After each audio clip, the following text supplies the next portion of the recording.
good evening. It is time for two more chapters of The Secret History of the World. So I see no reason to delay. Let's just jump straight on into it. So we're up to chapter 10, 10 and 11. And chapter 10 is titled, again with the multiple bulleted titles, The Way of the Wizard Zarathustra's Battle Against the Powers of Darkness, The Life and Death of Krishna the Shepherd, and The Dawn of the Dark Age. Okay.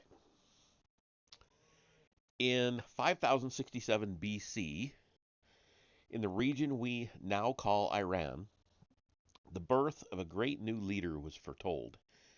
We should picture his mother living in a small agricultural community like the one unearthed at Catalhuyuk. It was in the depths of an exceptionally harsh winter when the plague struck. Tongues were wagging in the community, accusing the young woman of witchcraft, claiming the storms, the plague, were her doing. Then, in the 5th month of her pregnancy, she had a nightmare. She saw an immense cloud, and from it emerged dragons, wolves, and snakes that tried to tear her child from her body. But as the monsters approached, the child spoke from inside her womb to comfort her, and as his voice died away, she saw a pyramid of light descending from the sky. Down this pyramid came a boy holding a staff in his left hand and a scroll in his right. His eyes shone with inner fire, and his name was Zarathustra. Okay, and then we have a picture of Zarathustra sitting on a throne, it looks like.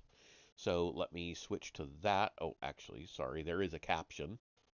It is captioned, Zarathustra with rolled scroll. The carrying of a rolled scroll in the right hand is always a sign that the subject is an adherent of the secret philosophy. Look around the streets of London, Paris, Rome, Washington, D.C., or any of the great cities of the world, and you may be surprised how many statues of the great and the good carry rolled scrolls.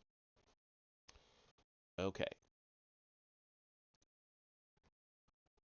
now I'll show you that picture, although unless they accidentally put the picture in backwards, he's carrying it in his left hand, but whatever. So there we go, Zarathustra holding the staff and the scroll. Again, like I said, it looks like it's backwards to me, but whatever, we'll move on. There are different schools of thought about the dates of Zarathustra. Some writers of the ancient world placed him at approximately 5000 BC, while others, such as Plutarch, at 600 BC. Again, this is because there was more than one Zarathustra. The birth of the first Zarathustra unleashed storms of hatred. The king was enthralled to a circle of sorcerers who persuaded him the boy must die. He went to the young mother's house and found the baby alone in his crib. The king was determined to stab the baby, but as he raised his hand, it became mysteriously paralyzed. Later, he sent one of his servants to kidnap the child and abandon him in a wolf-ridden wilderness. But the pack of wolves the king hoped would tear the child in pieces saw something in his eyes and ran away terrified. The child grew to be the youth of his mother's dream. But the forces of evil knew their greatest enemy had come down to earth. They were just biding their time. The age of Gemini was one of division. It was no longer possible to live safely in paradise as people had lived in the Indian epoch. If the Indian epoch had been a recapitulation of the heavenly time before the separation of earth and sun, this new Persian epoch was a recapitulation of the fiery period when the dragons of Lucifer had infected life on earth.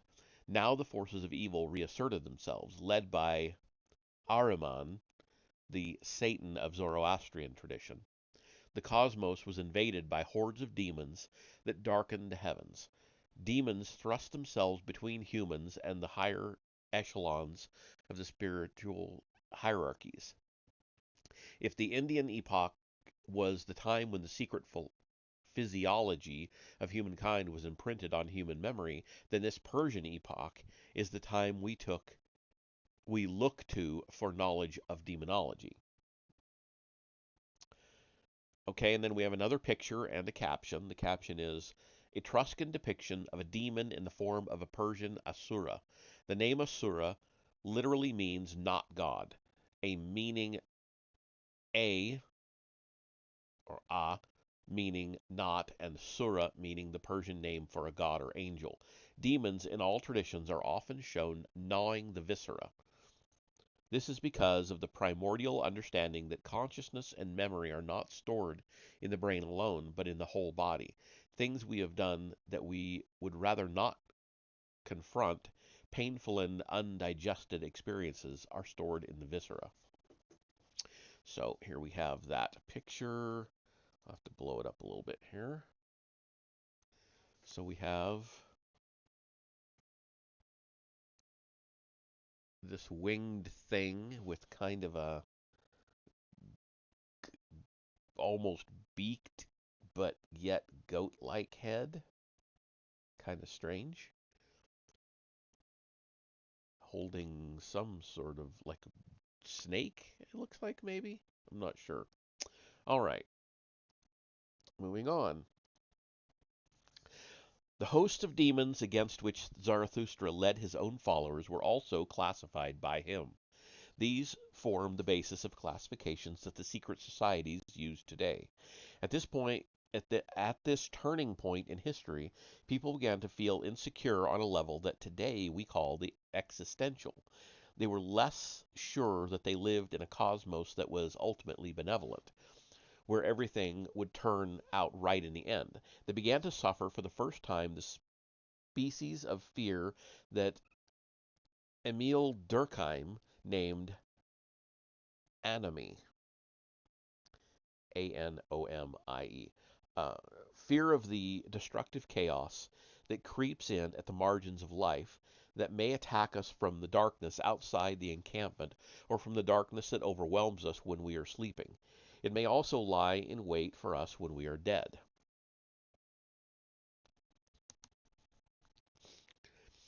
When we fall asleep, we lose animal consciousness. In the teachings of the secret societies, animal consciousness, or spirit, is pictured floating out of the body in sleep. This has two main consequences. First, without the animal element, our body returns to a vegetating state, no longer sapped by the agitations of animal consciousness or the wearying effect of thought. The bodily functions that the vegetable element controls are renewed. We wake up refreshed. Second, detached from the sensory perceptions of the body, the spirit enters an alternative state of consciousness, which is an experience of the sublunary spirit world. In dreams, we perceive the spirit worlds where we are approached by angels and demons and the spirits of the dead. Or at least that is what humans experienced in the time of the rishis. By the time of Zarathustra, human nature had become enmeshed in matter and so corrupted that dreams had become chaotic and difficult to interpret. They were fantastical now and full of strange, distorted meanings. Still, dreams might contain promptings by spirits, fragments of past lives, even memories of episodes from history. And the ad started. So I'm going to hold off there and I'll go back and read that last sentence.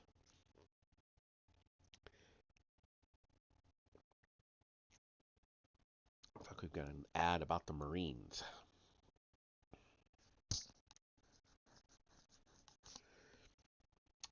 So lots of pictures in this.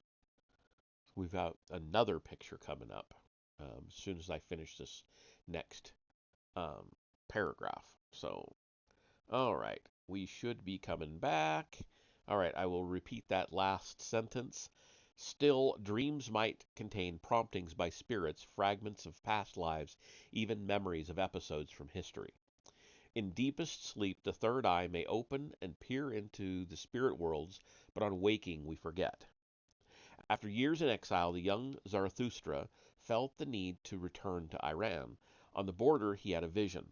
A gigantic, shining creature of spirit came to meet him and told him to follow. Zarathustra had to take 90 steps to the spirit's gigantic nine as the spirit swept over the stony ground, taking Zarathustra to a clearing, hidden by rocks and trees. There, a circle of 6 other similar spirits hovered above the ground. This shining company turned to welcome Zarathustra and invited him to leave his physical body for a while in order to join them. Okay, and then we have the picture, and the caption is Marble Group of the 2nd century BC. Mithra's archangel of the sun, Saint Michael, in Hebrew tradition, is here slaying the cosmic bull of material creation. From the bull's spine sprouts the corn of vegetable life, and from his blood the wine of animal life. Note that Mithras is wearing the Phrygian cape, which resurfaced into exoteric history when it was worn by initiates of the secret societies who led the French Revolution. The French Martinist Joseph de Maistre uh, wove together from various sources an account of the Mithraic initiation ceremonies.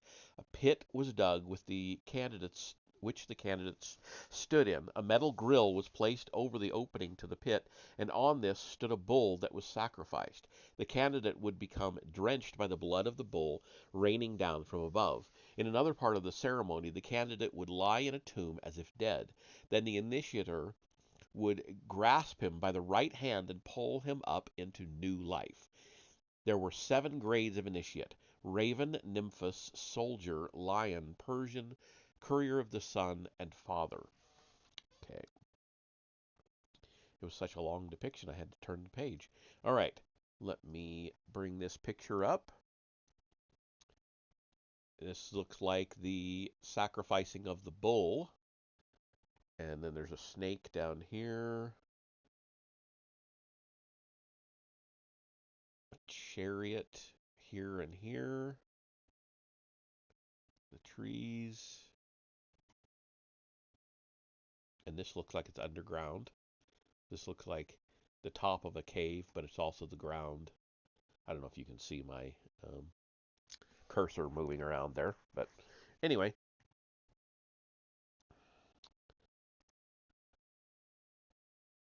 We have met these shining spirits before.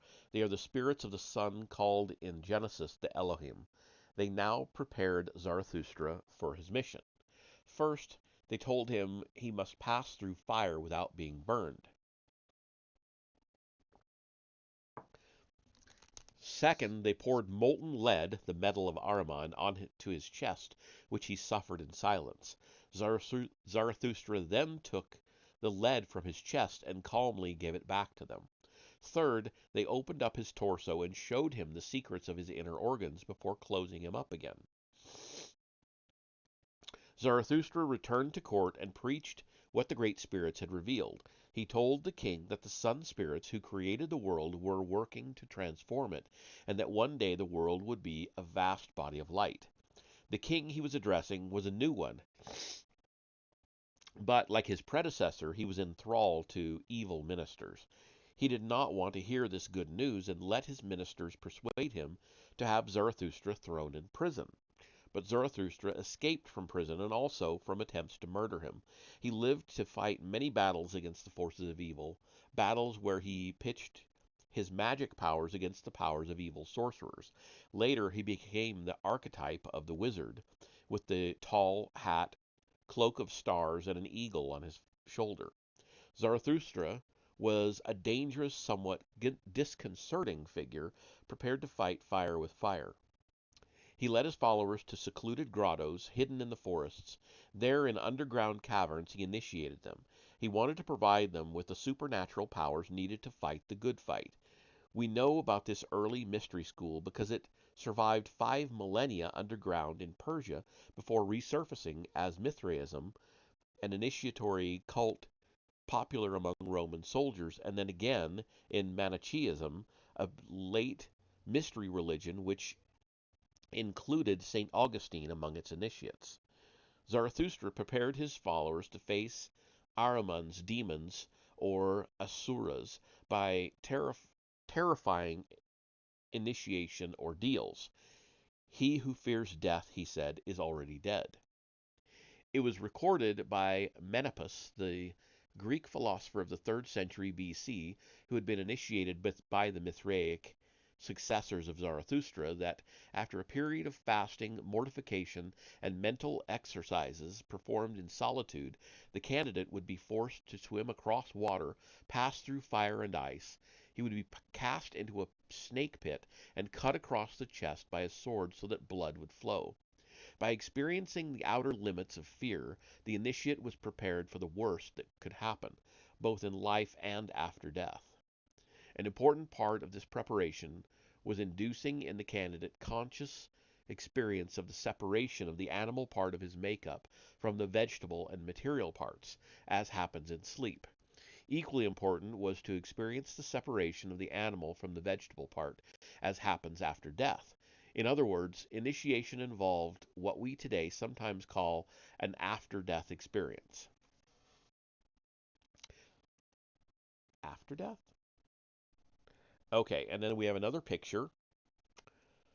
Paracelsus said, this is the depiction. Paracelsus said, it is as necessary to learn evil things as good, for who can know what is good without learning what is evil? Meeting of a contemporary secret society in woods in West Sussex, England. It is sometimes supposed that all secret societies engage in commerce with evil spirits. However, the great historically significant secret societies, such as the Rosicrucians and the Freemasons, acknowledge the dark side in order to combat it. Okay, so this is not a very good picture. It's very, very dark, but it is supposed to be nighttime. Um, see what, I don't know how much you'll be able to see. Um, this is like a person with a face mask. This is a person with a face mask. You can see a hand there. That's looks like it might be another person, maybe one there. And you can see the trees back in here, but otherwise you can't see much. Strange kind of alien faces.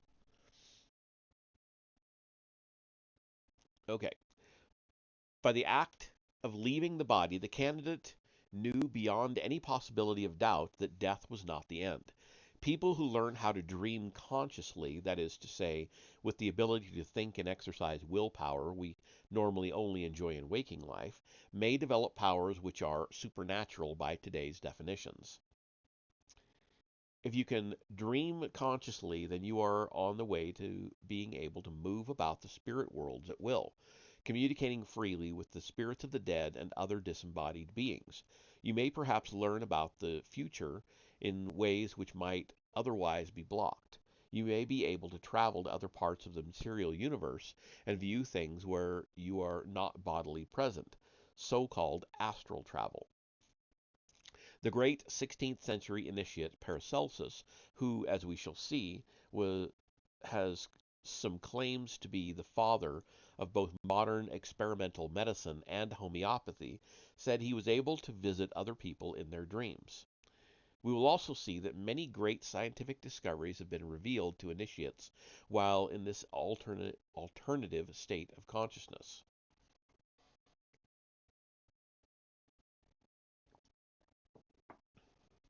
Supernatural means of influencing minds is another of the gifts that initiation may confer. Initiates I have met have undoubted gifts of mind reading way beyond the abilities of skeptical scientists to reproduce in cold reading experiments. Similarly, science has only the flimsiest question begging explanations for hypotheses. This is because, though it may be abused by popular entertainers, hypnosis was originally and at root remains an occult practice, ultimately explicable only in mind before matter terms. It originated with the rishis in India and in techniques practiced during the process of initiation by the temple priests of Egypt. In the and this is a looks like a title, Yoga Sutras of Patanjali, this power of influencing others' minds is one of the powers called vibhuti. Mind influence was used for benevolent purposes, but as the world became a more dangerous place, it would have to be used for both defense and attack. We saw earlier how, in a mind before matter philosophy, the way you look at someone can affect them at a subatomic level. The coiled cobra representations of the third eye on the foreheads of Egyptian initiates shows that it can reach out and strike at what it perceives. In the 17th century, the scientist and alchemist J.B. von Helmont said that, quote, a man may kill an animal by staring at it for 15 minutes, end quote. From the 18th century onwards, European travels in India were amazed by the ability of adepts to throw anyone into an immediate state of catalepsy just by looking at them. The story of one 19th century traveler was recorded by George Eliot's friend, the initiate Gerald Macy. This traveler had been mesmerized by the gaze of a serpent. He was sinking deeper and deeper into a somnambulic sleep under its fascinating influence. Then someone else in the party shot the snake, breaking its power over him, and he felt a blow to the head as if he too had been struck by a bullet.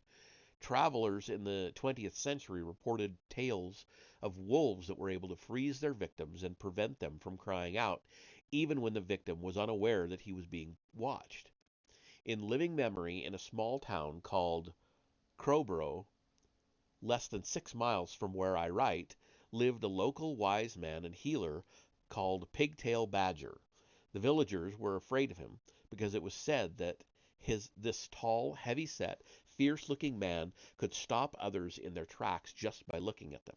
It was said that sometimes he would do this to farm laborers, then sit to farm laborers, then sit and eat their lunches in front of them.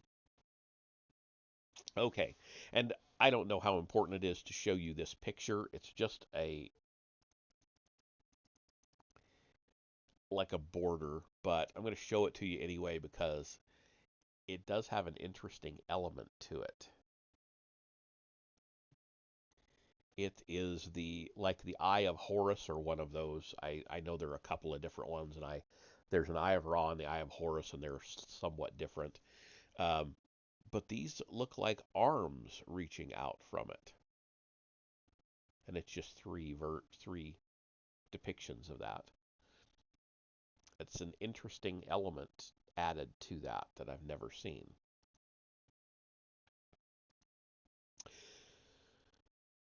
The most important initiation teachings concern the way the spirit worlds are experienced after death. This was not because a candidate would have doubted there was life after death. Such a thought would have been unthinkable then, but because they feared what their experience would turn out to be.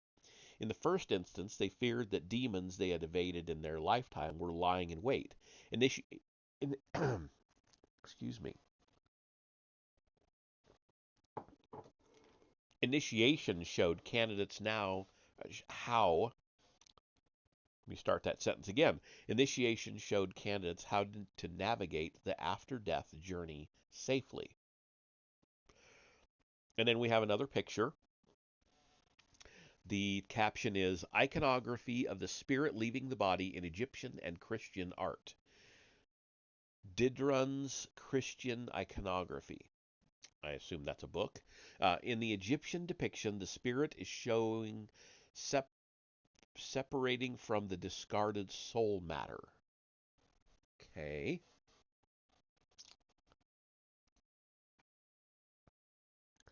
So here we go. I would assume this top one is the Christian version and the bottom is the Egyptian, since it looks like hieroglyphics down there.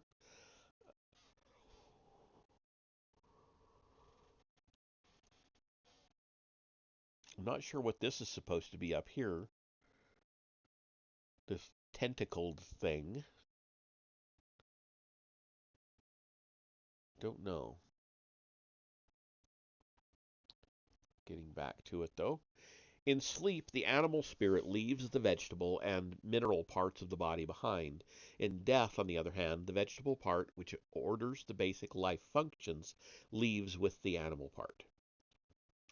The vegetable part of human nature has many functions, including storing memory. As the vegetable part detaches from the material body, both begin to disintegrate. This disintegration of the vegetable part causes the spirit to experience a review of the life just completed. The vegetable part dissipates and detaches itself from the animal part in a matter of days. Then the spirit passes into the sublunar sphere. There it is attacked by demons who tear from it all impure, corrupt, and bestial desires, all evil impulses of will. This region, where the spirit has to endure this painful process of purification for a period lasting approximately a third of the time spent on earth, is called purgatory in Christian tradition. It is the same place as the underworld of the Egyptians and Greeks. It is the Kamaloka, literally region of desire, of the Hindus. Um, Meister Eckhart, the 13th century German mystic, said, quote, "If you fight your death, you'll feel the demons tearing away at your life, but if you have the right attitude to death, you will be able to see that the devils are really angels setting your spirit free." End quote. An initiate has the right attitude to death. He sees behind appearances and knows that demons in their proper place perform an invaluable role in what we might call the ecology of the spirit world. Unless the spirit is purged in this way, it cannot ascend through the higher spheres and hear their music. Following this prodigal journey on earth, the spirit cannot be reunited with the Father until it has been purified. It's an interesting take on purgatory, by the way, that you're there. What was it? A third of the time spent on Earth. I've heard certain people um, explain purgatory as a permanent thing. It's supposed to be there until you are judged, but a lot of them have this idea that it's um, permanent, like for unbaptized children and things like that. Which, anyway, um, I don't remember where I read that. It is important to continue to bear in mind that the knowledge gained in initiation is not dry or abstract, but existential. The initiate has an out of body experience which is shattering. Okay, and then we have yet another picture with a short caption Illustration to Le Petit Prince, showing the ascent through the spheres. So bring that up.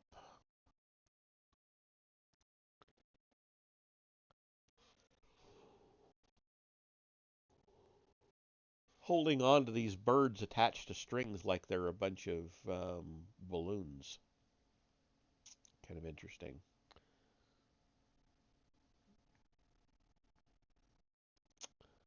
Okay.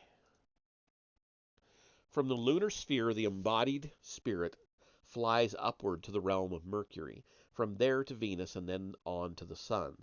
Then the spirit experiences, as the Greek orator Astrides put it, quote, a lightness which nobody who has not been initiated could either describe or understand, end quote.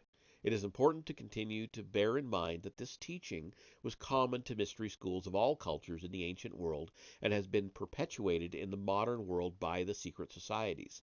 From the Egyptian Book of the Dead through the Christian Kabbalah of the Pistis Sophia through Dante's Commedia forward to modern works such as Le Petit Prince by the 20th century French writer Antoine de Saint. I know I'm butchering these, by the way. Sorry, Exupery. I don't know how you pronounce that. It's Exupe with a tone mark, RY. The secret doctrine is maintained sometimes in books only initiates may read, and sometimes hidden in plain view. In the ancient text, the initiate is told the secret names of the spirits who guard the entrance to every sphere and the sometimes secret handshakes and other signs and formulae needed to negotiate entry. In the Pistis Sophia, these spheres are envisaged as made of crystal, and the entrance keepers of these spheres are as archons or demons. In all the ancient religions, the being who guides the human spirit through the underworld and helps negotiate the way past the guardian demons is the god of the planet Mercury. But the initiates of the mystery schools keep a secret. Halfway on the journey through the spheres, there is a swap. The task of guiding the human spirit upwards is taken over by a great being whose identity may perhaps be a surprise. In the later part of the spirit's ascent through the heavenly spheres, the guide who lights the way is Lucifer, the light bearer. In the spirit ecology of the cosmos, Lucifer is a necessary evil, both in this life, because without Lucifer, humans would feel no desire, and in the afterlife. What? Okay. Both in life and in the afterlife. Okay. Without Lucifer, the spirit would be plunged into total darkness and fail to understand the ascent. The 2nd century Roman writer Apuleius wrote that in the process of initiation, the spirit confronts the gods of heaven in all their unveiled splendor and with all their ambiguities removed. The spirit ascends through the spheres of Jupiter and Saturn, passes through the sphere of the constellations, and is finally reunited with the great cosmic mind. It has been a painful, confusing, and tiring journey. Plutarch writes, quote, "But finally a wondrous light shines to greet us, beautiful meadows full of singing and dancing, the solemnity of sacred realms and holy appearances." End quote. Then the spirit must begin again the descent through the spheres, preparatory to the next incarnation. As it descends, each sphere grants the spirit a gift which it will need when re-entering the material plane. The following account has been compiled from fragments of ancient tablets dating perhaps as far back as the 3rd millennium BC, excavated in Iraq in the late 19th century. So it's a poem-ish type thing here. The first gate he passed her out of, and he restored to her the covering cloak of her body. The second gate he passed her out of, and he restored to her the bracelets of her hands and feet. The third gate he passed her out of, and he restored to her the binding girdle of her waist. The fourth gate he passed her out of, and he restored to her the ornaments of her breast. The fifth gate he passed her out of, and he restored to her the necklace of her neck. The sixth gate he passed her out of, and he restored to her the earrings of her ears. The seventh gate he passed her out of, and he restored to her the great crown of her head. Okay. Even today, every child is reminded of these gifts in the fairy story, Sleeping Beauty. The human spirit still responds strongly and warmly to this story. It's experiencing it as true in a deep sense. But in order to understand the esoteric content of Sleeping Beauty, it is necessary to think in an upside-down sort of way. The story relates that at the party to celebrate her birth, 6 fairies give the princess gifts to help her have a happy and fulfilled life. The 7th fairy, who represents Saturn or Satan, the spirit of materialism, curses the child with death, which is commuted to a long period of sleep. These 7 fairies are, of course, the 7 gods of the planetary spheres. What is upside down and the other way around about this story is that by the deathly, dreamless sleep, which is the curse of the evil fairy, is meant life on earth. In other words, because of the intervention by Satan, humans gradually lose any consciousness and eventually any memory of their time among the heavenly hierarchies. Quote, "Our birth is but a sleep and a forgetting." End quote. In this story, then, the party at the beginning of the narratives must be understood as taking place in the spirit world, and it is only when Beauty falls asleep that she is alive on the material plane. When she awakes, she dies. In fact, we have already seen a similar paradox in the story of Osiris, most of which takes place in the spirit world. When Osiris is nailed in the coffin that fits him like skin, it is his skin. He is only dead to Isis when he is alive on the material plane. These stories show both this life and the afterlife are ruled by the planets and stars. They should alert us to another very important dimension in initiatic teachings. Initiation prepares the candidate for meetings with the guardians of the different spheres, both on the way up and on the way down. If these teachings are imprinted well enough on the individual spirit, this will ultimately prepare the spirit for conscious participation with the higher spiritual beings in preparing for a new incarnation. The key word here is conscious. Okay, and then we have another picture. So the caption is Rosicrucian beliefs about reincarnation are encoded in the story of Snow White and the Seven Dwarfs. Snow White dies and is laid in a glass coffin, a legendary custom of the Rosicrucians. The whole idea of reincarnation may seem alien to people brought up in a modern Christian culture. As we shall see, though, the New Testament contains ideas of reincarnation. The early Christians believed in it, and senior Christians have believed in it in secret ever since. Secret beliefs about reincarnation are encoded in art, architecture, and literature here in Andrew Lang's Red Fairy book. So here is the picture, and I have all of the fairy books. Um, they're very interesting. The stories are very different than a lot of them. I mean, like, I know for as an example, Cinderella is a very different story. I mean, it's the elements are there, but it's a very different story. Anyway, here is the picture from the Red Fairy book of Snow White in the glass coffin.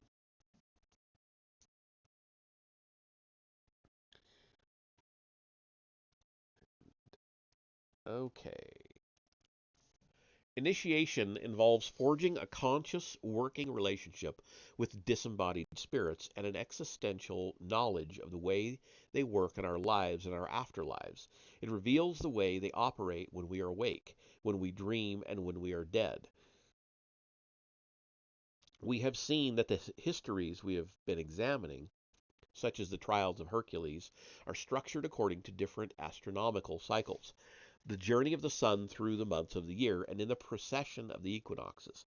The point is that the same patterns that structure life on earth also structure the spirit worlds.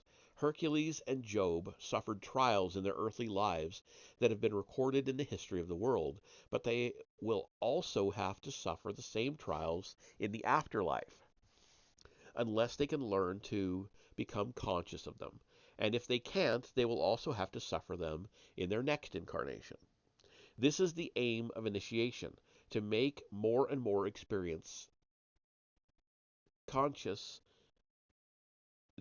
Oh, okay, sorry, that confused me for a second. This is the aim of initiation, to make more and more experience conscious, to roll back the boundaries of consciousness. Okay, and then we have a very long caption followed by another picture.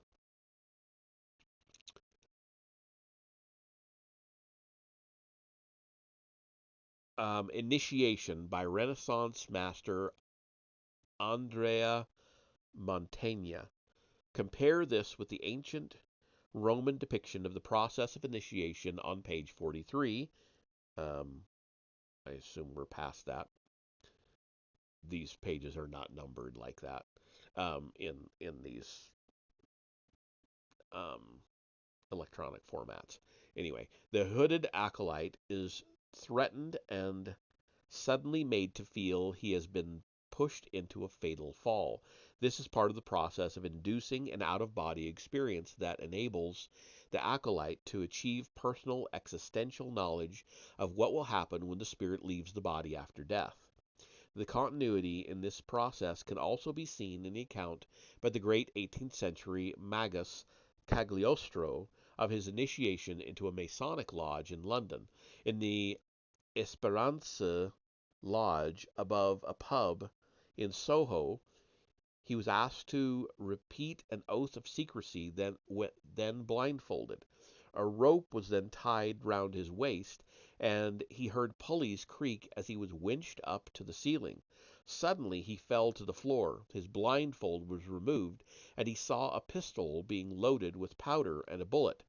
The blindfold was replaced, and he was handed the pistol and asked to prove his obedience by shooting himself in the head. When he hesitated, his initiators shouted at him, accusing him of being a coward. He pulled the trigger, heard an explosion, felt a blow to the side of his head, and smelled gunpowder.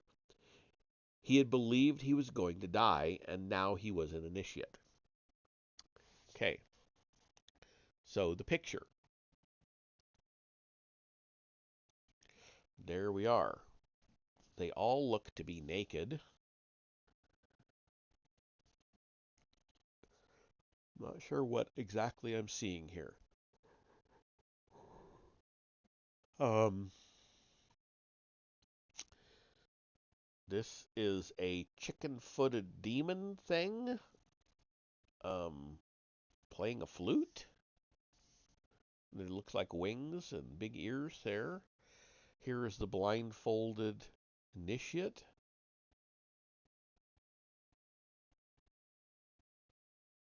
This is maybe the pit that he was talking about earlier. Hmm.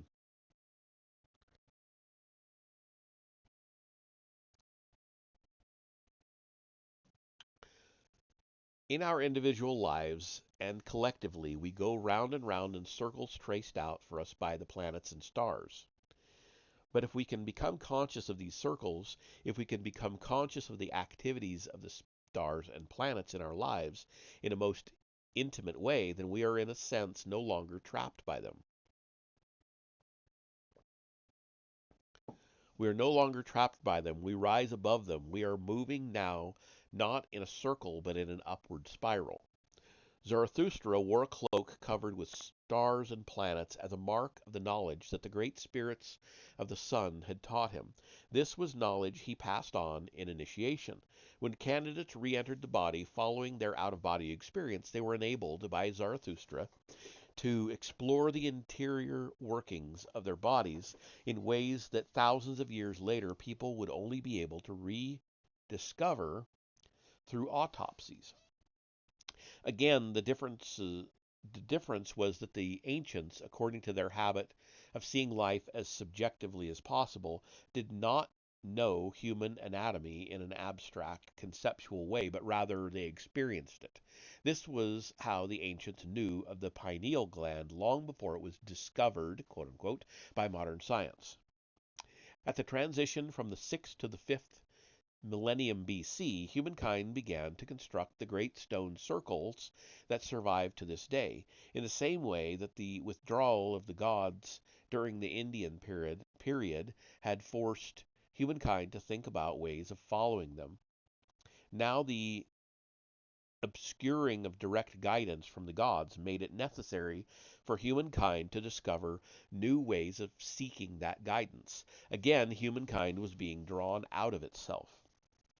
As the initiator of these stone monuments, Zarathustra can be seen as a sort of post-flood mirror image of Enoch. The megalithic stone circles which began to spread through the Near East, northern Europe, and northern Africa are intended to measure the movements of the heavenly bodies. In the 1950s, Professor Alexander Thom of Cambridge University first realized that megalithic stone monuments across the world are constructed according to a common unit of measure, which he called the megalithic yard. This has since been verified by wide-ranging statistical analyses of monuments. Recently, Dr. Robert Lomas of Sheffield University has shown how it was that this unit of measurement was derived to such astonishing unanimity and accuracy in different parts of the world. A pendulum swinging 360 times during the time it takes for a star to move through one of the 360 degrees into which the sky's dome divides will be exactly 16.32 inches long, which is exactly one half of a megalithic yard. Because the ancients looked to the stars and planets as the controllers of life on Earth, they naturally defined their original mathematical measures of the physical world by reference to these heavenly, which is to say spiritual, bodies. Therefore, mathematics, in its origins, was not only holistic, in the sense that it took into account the size, shape, and movement of the Earth and its relation to the heavenly bodies, but it was also the expression of a spiritual impulse. Evil powers always threaten to destroy Zarathustra. There are poignant reminders in the small mountainside shrines of Zoroastrianism today, where a flame is kept alight, but in permanent danger of being snuffed out. At the age of 77, Zarathustra was murdered on his own altar. Shortly before the end of the fourth millennium, Krishna was born. The year was 3228 BC. This shepherd and prophet was in some ways a forerunner of Jesus Christ. We shall see shortly how Krishna, Osiris, and Zarathustra are depicted attending the Nativity, albeit in disguise, in famous Renaissance paintings. He is not, of course, to be confused with the war god Krishna. The earlier Atlantean Krishna who fought in an epic battle to defeat the Luciferic forces of desire and delusion. Now these forces had sunk deeper into human nature and degenerated into a desire for gold and for the spilling of blood. His mother-to-be, the Virgin Devaki, had been increasingly beset by strange visions. One day she fell into a deep ecstasy.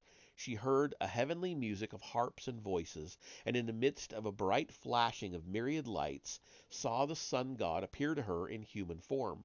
Overshadowed by him, she lost consciousness altogether. In time Krishna was born. Devaki was later warned by an angel that her brother, Kansa, would try to murder the boy, so she fled the court to live among shepherds at the foot of Mount Meru. Kansa was a child killer, hunting down the children of the poor. He'd even done it while still a child himself. Now he sent a giant red-crested snake to kill his nephew, but Krishna was able to kill the snake by stamping on it. A female demon called Putana, whose breasts were full of poison, pulled him to her, but Krishna sucked on her breast with such force that she crumpled and fell down dead. Kansa continued to persecute his nephew, trying to hunt him down like a wild animal, but as Krishna grew to manhood, he was protected by shepherds and hid in the hills and the forests, where he preached a gospel of non-violence and love for all humanity. Quote, "Return good for evil, forget your own suffering for another's, and renounce the fruit of your works. Let your work be its own reward." End quote. Those were actually two separate quotes. Krishna was saying things no one had ever said before. When these teachings reached Kansa, they enraged him further, tortured him in the very depths of his spirit. Among Krishna's many titles are the Cowherd and the Lord of the Milkmaids. He enjoyed a simple country life, preaching but avoiding direct confrontation with Kansa. The local milkmaids were all madly in love with him, in love with the slender youth. He liked to play the flute and dance the dance of love with them. On one occasion he watched them as they went to bathe in the Yamuna River, then stole their clothes and climbed up a tree where they could not reach him. On another he was dancing with many milkmaids who all wanted to hold his hand, so he multiplied himself into many forms so that each could believe she held the hand of the true Krishna. Okay, and then we have one more picture and a couple more paragraphs, and we're done with this chapter. So this is Krishna is a god of transgression whose numer, or sacred potency, takes him beyond conventional mortality. Okay, so here we have Krishna and presumably a couple of the milkmaids. And he's playing the flute. Okay. One day he and his brother entered Kansa's city of Mathura, disguised as poor country people, in order to take part in an athletics festival. They met a deformed girl called Kubja, carrying ointments and perfumes to the palace. When asked by Krishna, she readily gave him some, though she could by no means afford it, and he cured her of her deformity and made her beautiful. But Kansa had not been fooled by the brothers' disguise, and when they entered the wrestling competition, he had primed two giants to kill them. If they failed, an enormous elephant was set to trample them to death. In the event, Krishna and his brother turned the tables on all of them and escaped. Finally, Krishna decided to discard all disguise, to come out of hiding to confront Kansa, where he re-entered when he re-entered Mathura, Krishna was acclaimed as its savior by a populace that showered him with flowers and garlands. Kansa was waiting with his retinue in the main square. Quote, "You have stolen my kingdom," said Kansa. "Kill me." End quote. When Krishna refused, Kansa had his soldiers seize him and tie him to a cedar tree. He was martyred by Kansa's archers. With the death of Krishna in the year 3102 BC, the Kali Yuga, the Dark Age, began. A yuga is a division of a great year, there being 8 yugas in a complete processional cycle. H.P. Blavatsky goes into a great deal of detail on the yugas in, I think it's in Isis Unveiled, which was her first big work. And I have not read the whole thing. Perhaps that will be something we do on this stream at some point. In both Eastern and Western traditions, this great cosmic shift began in 3102 BC and it ended in 1899. As we shall see in Chapter 24, Freemasons commemorated the approaching end of the Kali Yuga by erecting gigantic monuments in the center of every great city in the Western world.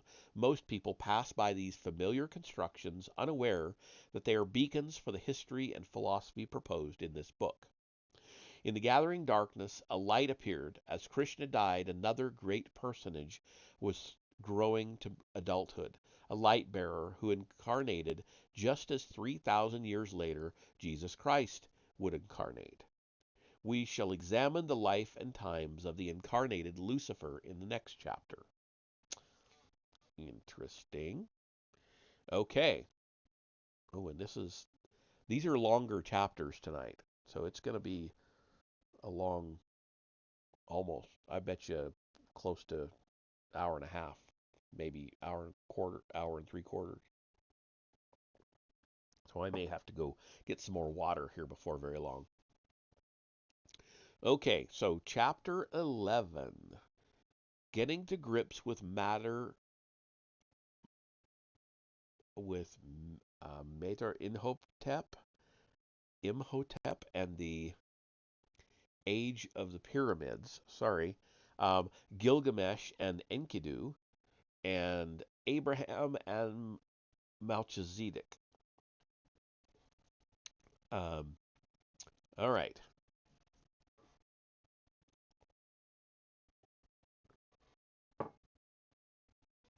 As long as society has existed there have been small groups within it which have practiced secret techniques to work themselves into alternative states of consciousness. They have done this in the belief that this alternative state of consciousness lends the power to perceive things inaccessible to ordinary everyday consciousness. The problem is that from the point of view of today's everyday consciousness, which is commonsensical and down to earth in a quite unprecedented way, everything seen in the alternative state is, almost by definition, delusional. If initiates of secret societies work themselves into hallucinatory states in which they communicate with disembodied beings, see the future, and influence the course of history, then these things are just that, hallucinations. But what if they can be shown to yield results? We have begun to see how these states have inspired some of history's greatest art, literature, and music, but all of that might be dismissed by someone minded to do so as merely a matter of the life of the imagination, something without any relevance to life's practical aspects. A lot of art, even great art, has an element of fantasy after all. Our modern mindset prefers to see more concrete results. What about great feats of engineering or great scientific discoveries? In these in this chapter, we will be following the development of an age when great initiates of the mystery schools led humanity to some unequaled feats of engineering, from the Temple of Baalbek in Lebanon, which includes in its construction a block of carved granite weighing about 1,000 tons that even today's strongest crane could not lift, to the Great Pyramid at Giza and other lesser known pyramids in China. At the start of this age, the first great civilizations seemed suddenly to spring from nowhere. In the Sumerian civilization dominated by the bull hero Gilgamesh, in the Egypt in the Egypt in the sorry, in the Egypt of the bull cult of Osiris, and in bull running Crete. The age of these civilizations is the age of Taurus, beginning early in the 3rd millennium BC. For no very good reason, conventional history can determine vast numbers of people now began to live together in highly organized cities of extraordinary size, technical brilliance, and complexity.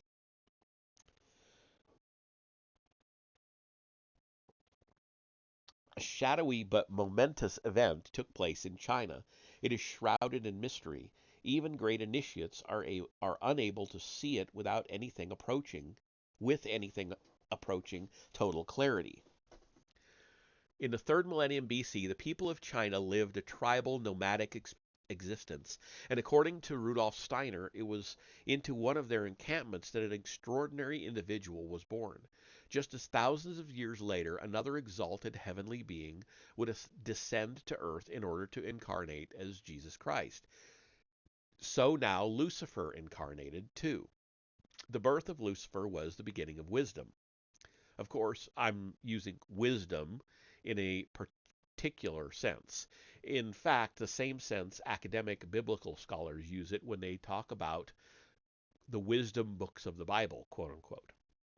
The wisdom contained, for example, in the book of Proverbs or Ecclesiastes is a collection of rules for a happy and successful life. But unlike the teachings contained in other biblical books, there is no moral or religious dimension here.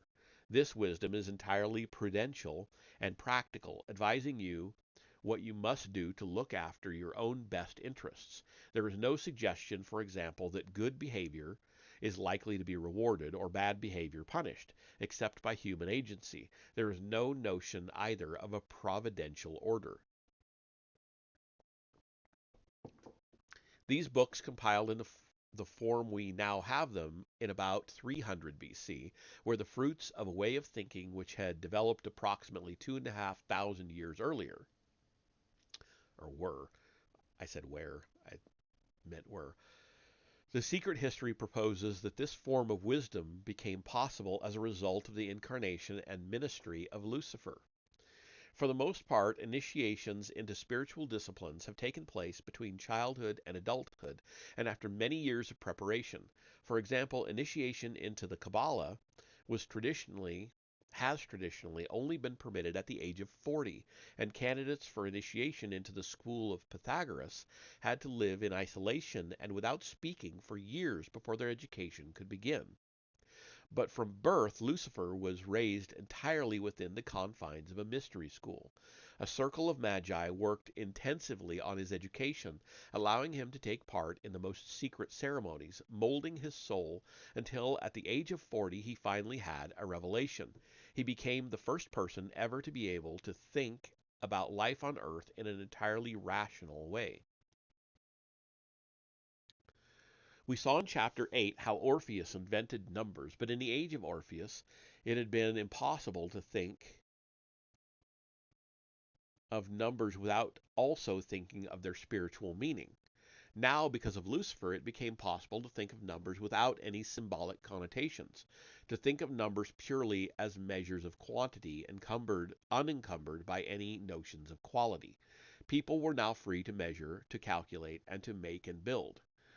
We know from Plutarch that Orpheus's son, Asclepius, I'm sure I butchered that, equated with Imhotep, who lived in about 2500 BC. By then, this great wave of change, this revolutionary way of thinking, had swept over from the Far East. Vizier to the Egyptian king Djoser, Imhotep was known as the builder, the sculptor, the maker of stone vases. He was also called chief of the observers, which would become the title of the high priest of Heliopolis, sometimes represented as wearing a mantle covered in stars, and sometimes, too, represented holding a rolled scroll. Imhotep was famous in antiquity as both as the great master builder and architect of the step pyramid at Saqqara. In the 19th century, archaeologists excavating beneath the step pyramid discovered a store of secret treasures sealed there since the founding of the building that became known as the, quote, impossible things of Imhotep, end quote. Some of these are on display today in the Metropolitan Museum in New York. 19th century commentators were amazed above all by the vases, which they suggested would be impossible for the craftsmen of the day to reproduce. Giraffe-necked and pot-bellied as they are, it's still difficult today to see how the rock crystal of these vases was hollowed out. Yeah, they are very interesting vases. They're made of stone, and they're so perfect that the only way we could do it today is if we could somehow take a big block of rock and then turn it on a lathe. It's the only way that anybody's figured that they could have ever been made. And so that's the big question. Turning stone. How did they do that? Half an hour's drive north from Saqqara is the Great Pyramid, arguably the most magnificent building ever. It stands 4 square at this crossroads in history, oriented to the cardinal points with remarkable accuracy. The world does not need another description of this magnificence. Suffice to say that although it would in principle be possible to rebuild it today, this would be crippling for all but the world's richest economies. It would also stretch modern engineering to the limits of its abilities, particularly in the exactitude of its astronomical orientations. But what makes the Great Pyramid even more extraordinary, almost miraculous according to the secret history, is that the fact that it was the first Egyptian building. Conventional histories have assumed that the building ambitions of the Egyptians progressed from simple one-story tombs called mastabas through the relative complexity of the step pyramid and culminated in the massive complexity and sophistication of the Great Pyramid, conventionally dated to 2500 BC. In the absence of contemporary textual accounts, and because these buildings contain no organic material that can be carbon dated, and because up till now there has been no method of dating cut stone, this has perhaps seemed an eminently commonsensical way of interpreting the evidence.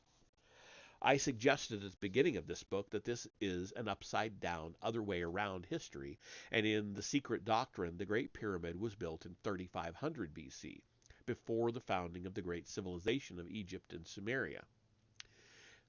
Civilizations, plural. At a time when the only previously existing constructions were the stone circles and other cyclopean monuments. We must imagine Stone Age peoples wearing animal skins and carrying primitive stone tools, gazing at the Great Pyramid in stupefaction. I wonder if the author knew about Göbekli Tepe when he wrote this.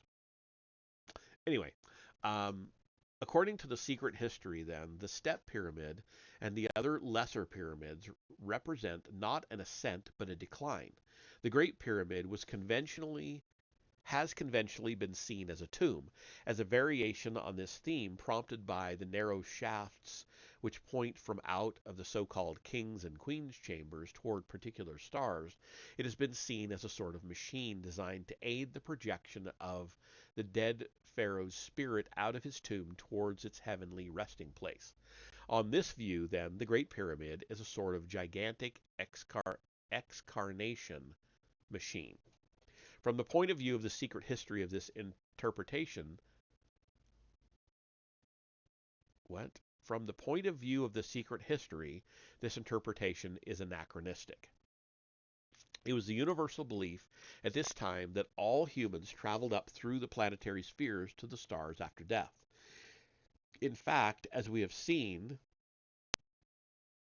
the living still had such vivid experience of the spirit worlds that would have been as hard for them to decide to disbelieve in the reality of the after-death journey as it would be hard for us to decide to disbelieve in the reality of the book or table in front of us. We should look elsewhere for an explanation of the function of the Great Pyramid. The whole tenor of the ancient Egyptian civilization is that it was trying to get to grips with matter. We see this in its innovatory drive to cut and carve stone. Okay, I am going to pause real quick and go get some water. I can feel my voice is not going to last if I don't drink a lot of water. And there's an ad starting in just a minute anyway, so I'm going to go ahead and do that, and I will be right back.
Prepare to die.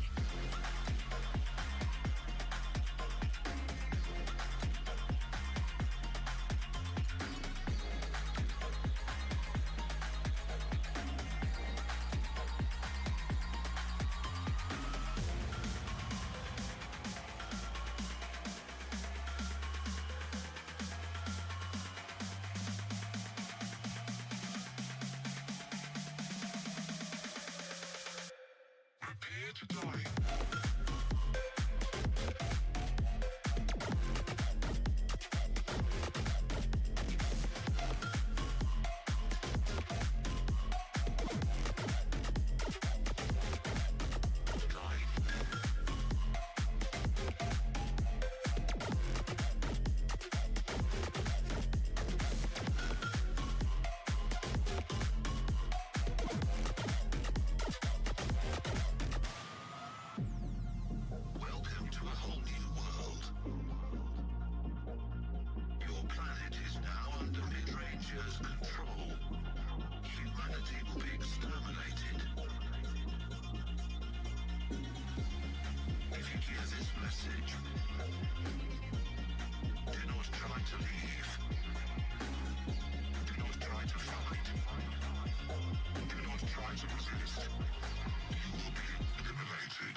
to die.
Okay, let's get back to this chapter, shall we?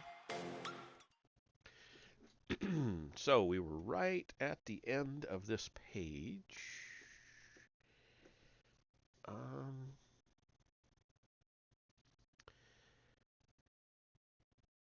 let's see. Let me make sure I'm at the right spot here. We should look elsewhere. Okay, there I am. So we were talking about um, disbelief in reality, the afterlife, after death journey, as it would be hard for us to decide to disbelieve the reality of the book or table in front of us. Okay, so there we are. We should look elsewhere for an explanation of the function of the Great Pyramid. The whole tenor of ancient Egyptian civilization is that it was trying to get to grips with matter. We see this in its innovatory drive to cut and carve stone. That's actually where we left off. We also see the new relation to matter in the practice of mummifying. We are never more ready to ascribe stupid beliefs to the ancients than when we link Egyptian mummification and elaborate grave goods to a supposed belief that the spirit might actually want to use these grave goods in the afterlife. The point of these burial practices, according to esoteric thought, is rather that they exerted a sort of magnetic attraction on the ascending spirit that would help it attain speedy reincarnation. It was believed that if the discarded body were preserved, it would remain in a focus for the spirit that had left it, exerting an attraction that pulled it down to earth again. Okay. The esoteric explanation of the Great Pyramid is similar. We saw in Chapter 7 that the great gods, finding it increasingly difficult to incarnate, had retreated as far as the moon, visiting the earth increasingly rarely.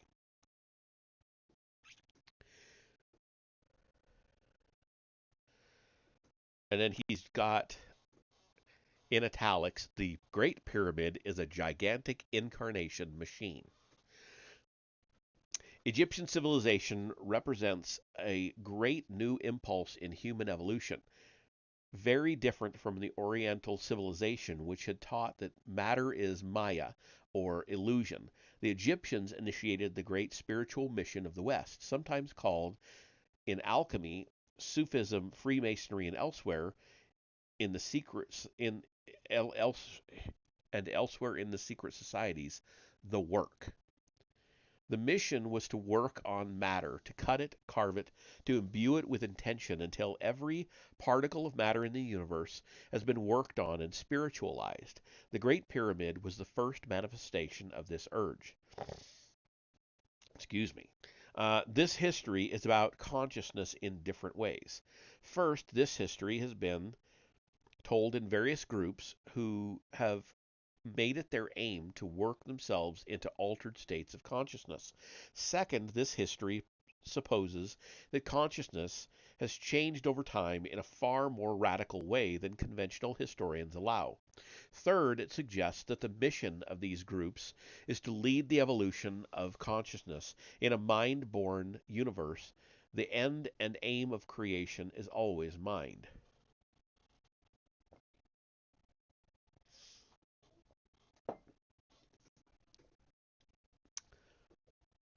I want to focus now on the second of these ways to show that some academics have recently written in support of the esoteric view that consciousness used to be very different from what it is today. I don't know why. All of a sudden I have a stuffy, runny nose. Um,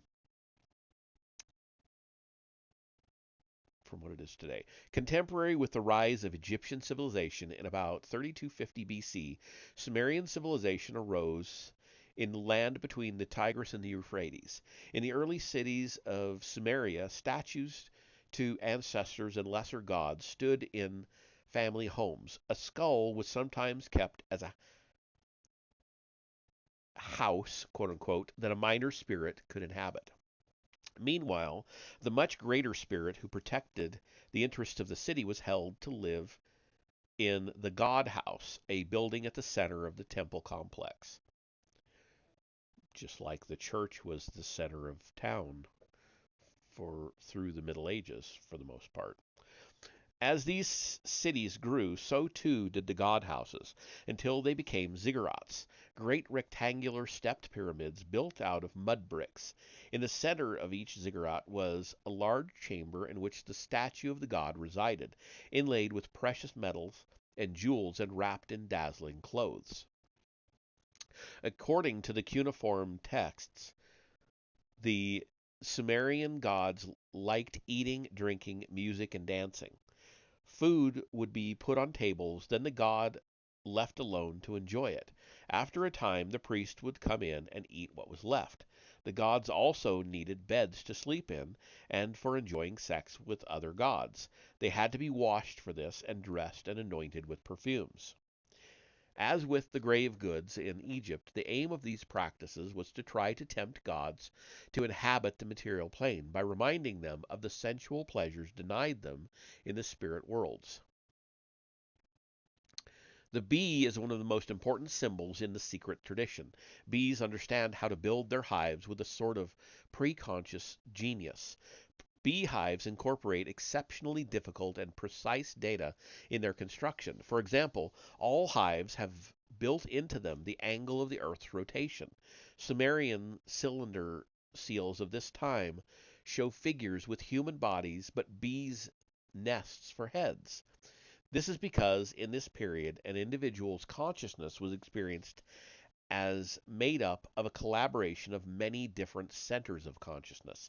In the way we described in chapter 2, these centers could be shared or even moved from one mind to another like a swarm of bees from one hive to another. And we do have a picture here, beehive-headed Sumerian goddesses. Let me blow that picture up a little bit to make it easier to see.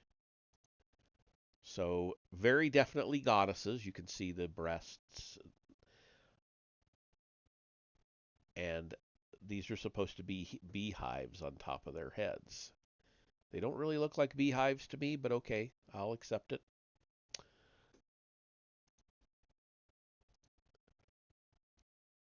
A brilliant analysis of Sumerian and other ancient texts by Princeton professor of history Julian Jaynes was published in 1976. The Origin of Consciousness and the Breakdown of the Bicameral Mind argued that during this period, humans had no concept of an interior life as we understand it today. They had no vocabulary for it, and their narratives show that features of mental life, such as willing, thinking, and feeling, which we experience as somehow generated inside us, they experienced as the activity of spirits or gods in and around their bodies. These impulses happened to them at the bidding of disembodied beings that lived independently of them, rather than arising inside themselves at their own bidding. It is interesting that the Jaynes analysis chimes with the esoteric account of ancient history given by Rudolf Steiner, another person whose works I need to read. Born in Austria in 1861, Steiner represents a genuine stream of Rosicrucian thinking, and he is the esoteric teacher of modern times who has given the most detailed account of the evolution of consciousness. Jaynes's researches are, as far as I know, independent of this tradition. It is perhaps easier to appreciate Jaynes's analysis in relation to the more familiar Greek mythology.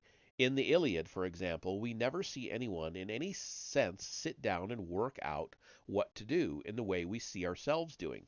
Jaynes shows that for the people of the Iliad there is no such thing as introspection. When Agamemnon robs Achilles of his mistress, Achilles does not decide to restrain himself. Rather, a god accosts him by the hair, warning him not to strike Agamemnon. Another god rises out of the sea to console him, and it is a god who whispers to Helen of homesick longing. Modern scholars tend to interpret these passages as poetic descriptions of interior emotions, in which the gods were symbols of the sort of a modern poet might create. James's clear-sighted reading shows that this interpretation reads present day consciousness back into text written by people whose form of consciousness was very different. Neither is James alone in his view.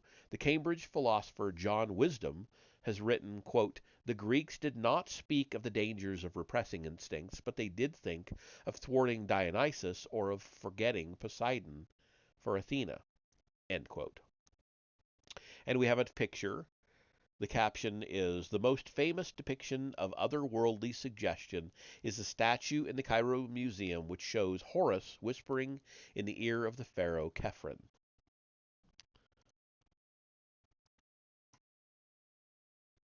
And there we have,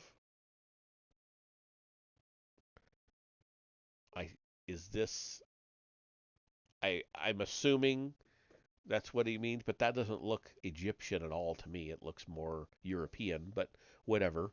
It is somebody whispering in the ear of someone else. Um, kind of like a inner demon or um, guardian spirit, guardian angel sitting on your shoulder. And we have another picture immediately after that.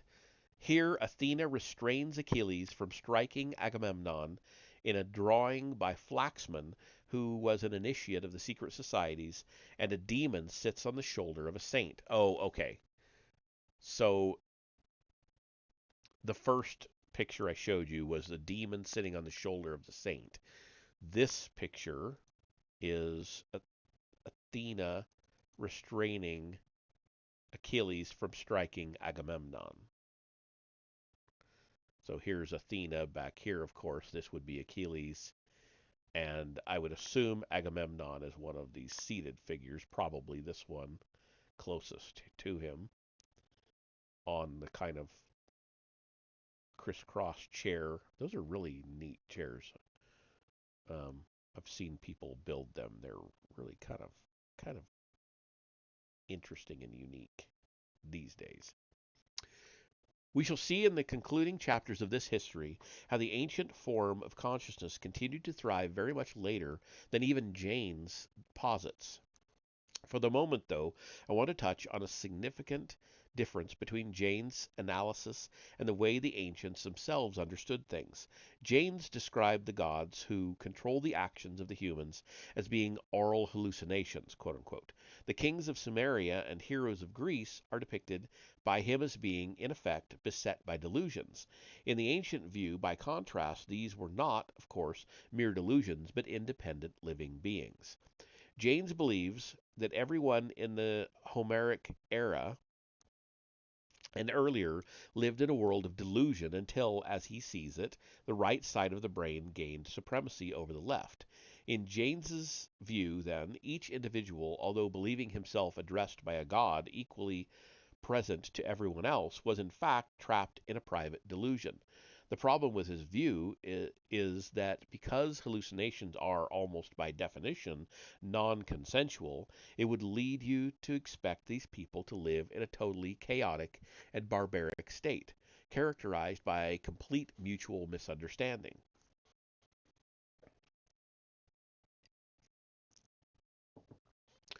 Modern clinical psychiatrists define a schizophrenic. It is schizophrenic, not skits, by the way.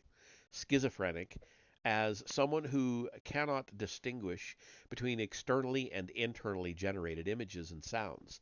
Clinical madness causes extreme, disabling distress together with impairment of domestic, social, and occupational functioning.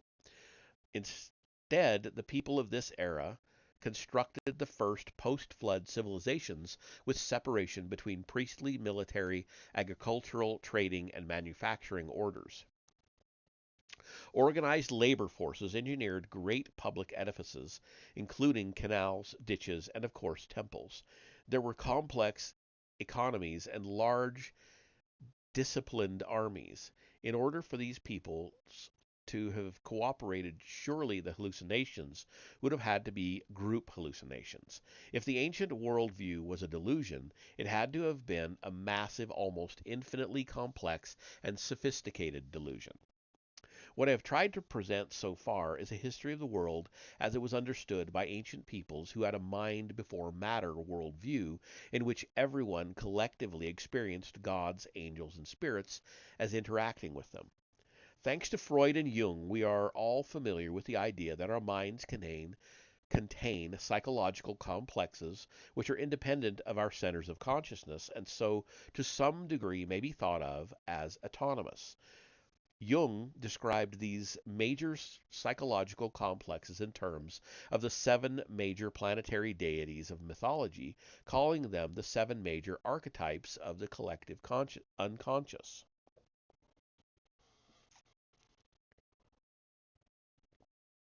Yet, when Jung met Rudolf Steiner, who believed in disembodied spirits, including the planetary gods, Jung dismissed Steiner as a schizophrenic. We shall see in chapter 27 how, very late in life, shortly before he died, Jung went beyond the pale as far as the modern scientific consensus goes. He concluded that these psychological complexes were autonomous in the sense of being independent of the human brain altogether. In this way, Jung took one step further than Janes. By no longer seeing the gods as hallucinations, whether individual or collective, but as higher intelligences, he embraced the ancient mind before matter philosophy.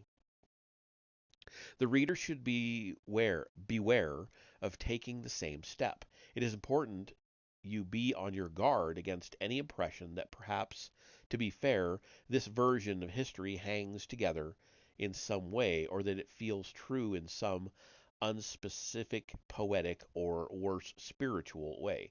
Important because a momentary lapse of concentration in this regard, and you might, without at first noticing it, and with a light heart and a spring in your step, begin to walk down the road that leads straight to the lunatic asylum. Okay, another picture. A representation on a cylinder seal of two heroes hunting, said to be Gilgamesh and Enkidu. Okay, well, that is an interesting depiction. There we are. So we've got some cuneiform, or cuneiform if you prefer that pronunciation.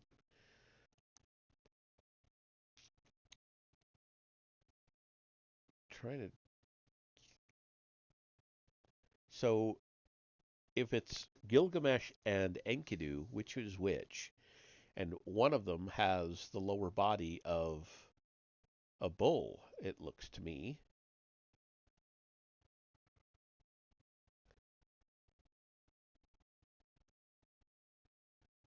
That is a very interesting drawing, or drawing of a cylinder seal.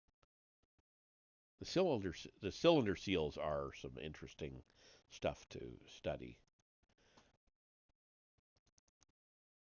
Okay, Gilgamesh, the great hero of Sumerian civilization, was king of Uruk in approximately 2100 BC. His story is full of madness, extreme emotion, anxiety, and alienation.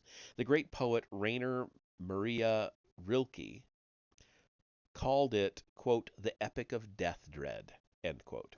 The story is laid out here, has largely been pieced together from clay tablets excavated in the 19th century, but it seems nearly complete. At the part of his story, at the start of his story, the young king is called the Budding Bull. He is bursting with energy, opening mountain passes, digging wells, exploring, going into battle. He is stronger than any other man, beautiful, courageous, a great lover from whom no virgin is safe, but lonely. He longs for a friend, someone who is his equal. So the gods created Enkidu. He was as strong as Gilgamesh, but was wild, with matted hair all over his body. He lived among wild beasts, ate as they did, and drank from streams. One day a hunter from came face to face with this strange creature in the woods and reported back to Gilgamesh. When he heard the hunter's story, Gilgamesh knew in his heart that this was the friend he had been waiting for. He devised a brilliant plan. He instructed the most beautiful of the temple prostitutes to go naked into the woods, to find the wild man and tame him. When she made love to him, he forgot, as Gilgamesh had known he would, about his home in the hills. Now, when Enkidu came across wild animals, they sensed the difference and no longer ran with him. They ran away from him. When Gilgamesh and Enkidu met in the marketplace at Uruk, there was a wrestling match of champions. The whole population crowded round to watch. Gilgamesh finally won, flinging Enkidu onto his back while still keeping his own foot on the ground. So a famous friendship started a series of adventures. They hunted panthers and tracked down the monstrous Hawawa, who guarded the way through the cedar forest. When they later slew the bull of heaven, Gilgamesh had the horns mounted on the walls of his bedchamber. But then Enkidu fell dangerously sick. Gilgamesh sat by his bed 6 days and 7 nights. Finally, a worm fell out of Enkidu's nose. At the end, Gilgamesh drew a veil across his old friend's face and roared like a lioness that has lost her cubs. Later, he roamed the steppe, weeping, fear of his own death beginning to gnaw at his entrails. Gilgamesh ended up at the tavern at the end of the world. He wanted to get out of his head. He asked the beautiful barmaid the way to Zayasudra, whom we have seen is another name for Noah or Dionysus. Zayasudra was a demigod who had never really died. Gilgamesh made a boat with punting poles topped with bitumen, such as are still used by marsh Arabs to this day, and went to meet the seer. Zayasudra said, quote, I will reveal to you a secret thing, a secret of the gods. There is at the bottom of the sea a plant that pricks like the rose. If you can bring it back up to the surface, you can become young again. It is the plant of eternal youth. End quote. Zayasudra was telling him how to dive beneath the seas that covered Atlantis, how to find the esoteric lore that had been lost at the time of the flood. Gilgamesh tied stones to his feet like the local pearl divers, descended, plucked the plant, cut himself free of the stones, and rose to the surface in triumph. But while he was resting on the shore from his exertions, a snake smelled the plant and stole it. Gilgamesh was as good as dead. When we read the story of Gilgamesh, we may be intrigued to see how he fails the test that humanity's great leader has set him. There is a note of anxiety here that can then be heard spreading ever more widely in the Babylonian and Mesopotamian civilizations that grew up to dominate this region. With the death of Gilgamesh, we are in the time of the greatest ziggurats. The story of the Tower of Babel, the attempt to build a tower up to heaven, and the resulting loss of a single language uniting all humanity represents the fact that as nations and tribes began to become attached to their own tutelary spirits and guiding angels, they lost sight of the higher gods and the great cosmic mind beyond that gives all the different parts of the universe one destiny. The ziggurats represent a misguided attempt to scale the heavens by material means. The Tower of Babel was built by Nimrod the hunter. Genesis calls Nimrod the first potentate on earth, quote unquote. The archaeologist David Roll has convincingly identified Nimrod with the historical Enmerkar, Enmer the hunter, the first king of Uruk, who wrote to the neighboring king of Aratta demanding tribute money in what is believed to be the earliest surviving letter. Okay, then we have a picture. It looks like a drawing from maybe the original Wizard of Oz. So let's see what the caption says. Illustration to The Wizard of Oz. Frank Baum was a theosophist who encoded esoteric wisdom in his most famous book. The animal, vegetable, and mineral bodies are symbolized by the Cowardly Lion, the Scarecrow, and the Tin Man, respectively. Oz is a Kabbalistic word with a geometric meaning of 77, illustrating the force of magic acting on matter. And here is this illustration.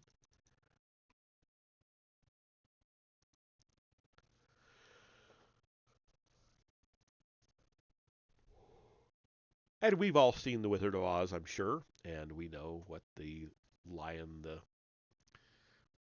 Tin Man, the Scarecrow, and Dorothy all look like. Okay.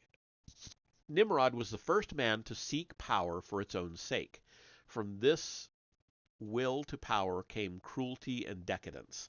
In Hebrew tradition, a prophecy of the imminent birth of Abraham prompted Nimrod to mass infanticide.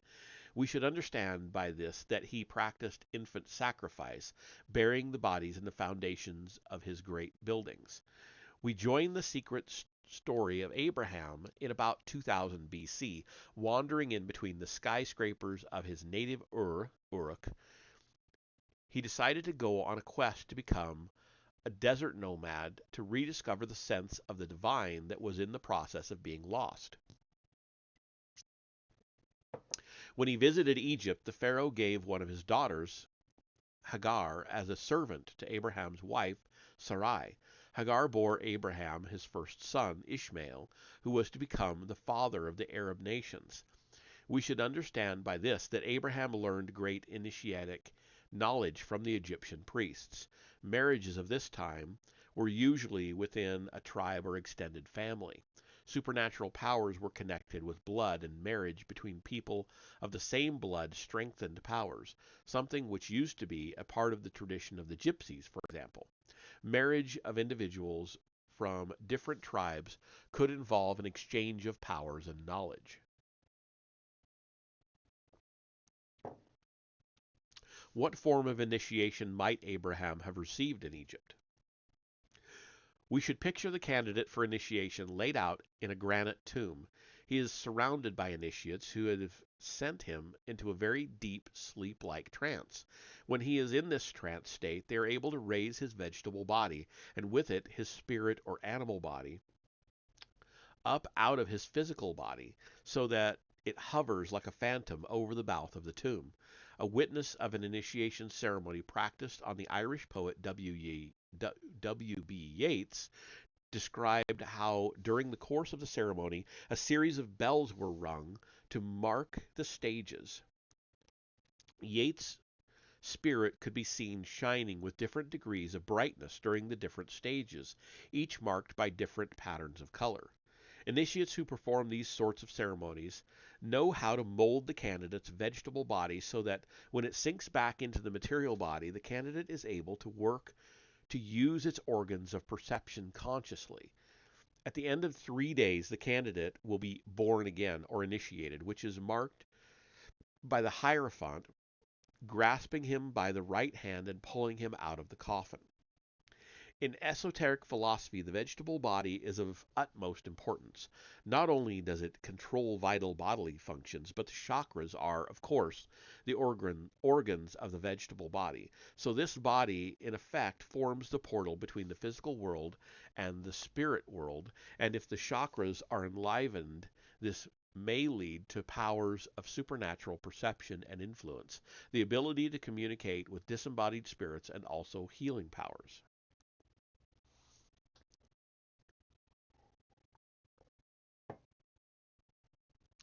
In the temple sleep, which would still be practiced by initiates of the mystery schools 2,500 years later, and is still practiced in some secret societies today, someone who was ill would be allowed to sleep in the temple. This sleep would last for 3 days, during which time the initiates would work on their vegetable bodies in a way which was so not dissimilar to the process of initiation. Someone undergoing this healing process might have very realistic visions directed by the initiates. initiates. First, he would be plunged into utter darkness. He would seem to himself to be losing all consciousness, to be dying. He would seem to himself to come around again, then be led by an animal-headed being traveling down long passages and through a series of chambers. At different stages, he would be challenged and menaced by other animal-headed gods and demons, including monstrous crocodiles who would tear at him. In the Egyptian Book of the Dead, the candidate makes his way past these guardians of the thresholds by proclaiming, "I am the Gnostic, I am the one who knows," quote unquote. This is a magic formula he uses in the process of initiation and will be able to use again after death.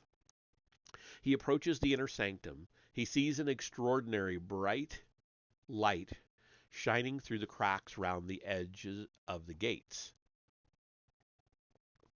He cries out, "Let me come, let me spiritualize myself, let me become pure spirit. I have prepared myself by the writings of Thoth." Finally, out of the swirling waves of light, a vision emerges of the mother goddess suckling her child. This is a healing vision because it takes us back to the paradisiacal,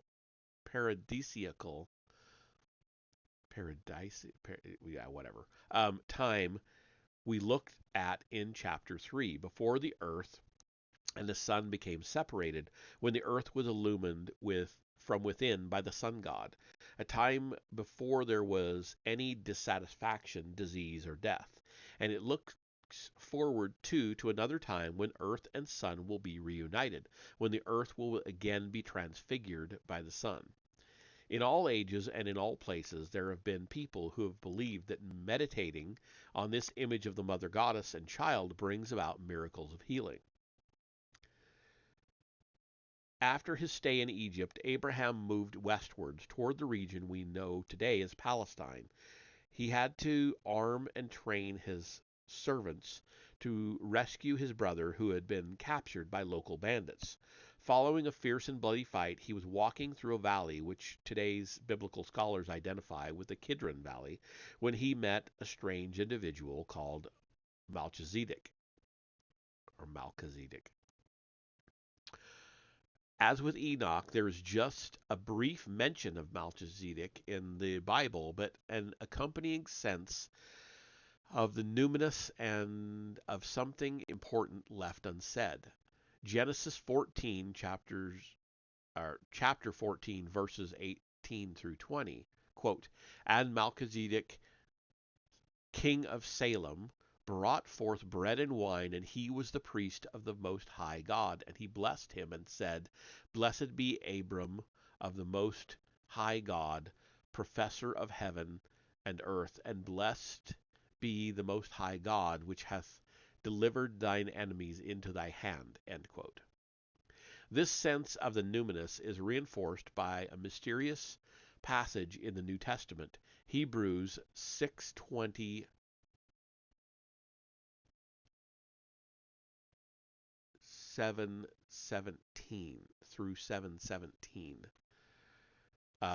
Quote, "Jesus was made an high priest forever after the order of Melchizedek. For this Melchizedek, king of Salem, priest of the Most High God, who met Abraham returning from the slaughter of the kings, and blessed him, to whom Abraham also gave a tenth part of all, first being by interpretation King of righteousness, and after that also King of Salem, which is King of peace, without father, without mother, without descent, having neither beginning of days nor end of life, but made like unto the Son of God, abideth a priest continually, who is made not after the law of a carnal commandment, but after the power of an endless life.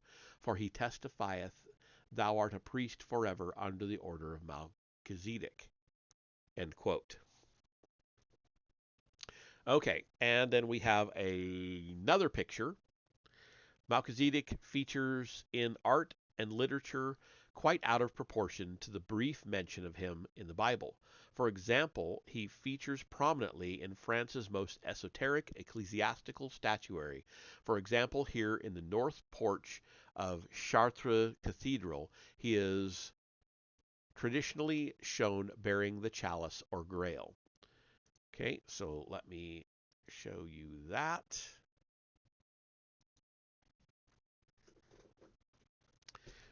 Okay, which one is he supposed to be?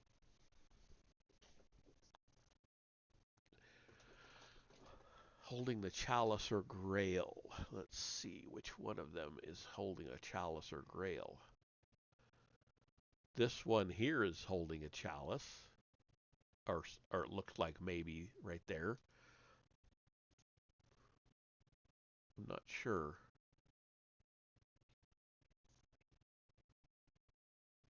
Don't know which one it's supposed to be.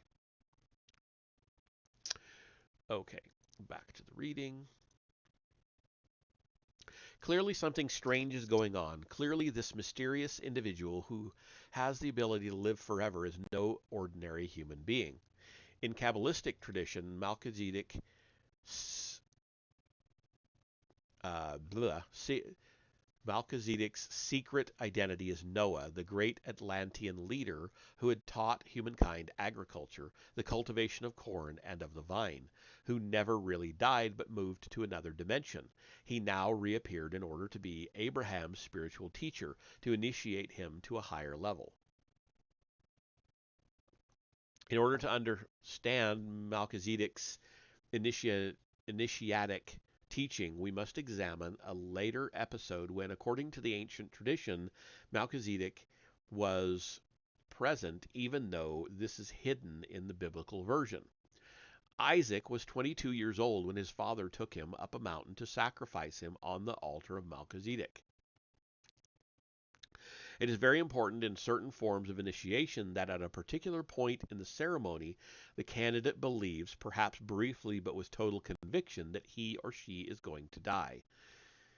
He has perhaps understood that he is going to undergo a symbolic death, but it suddenly dawns upon him that there may have been a change of plan. Perhaps he has sworn the most solemn oaths on pain of death that he will mend his ways and live up to his high ideals.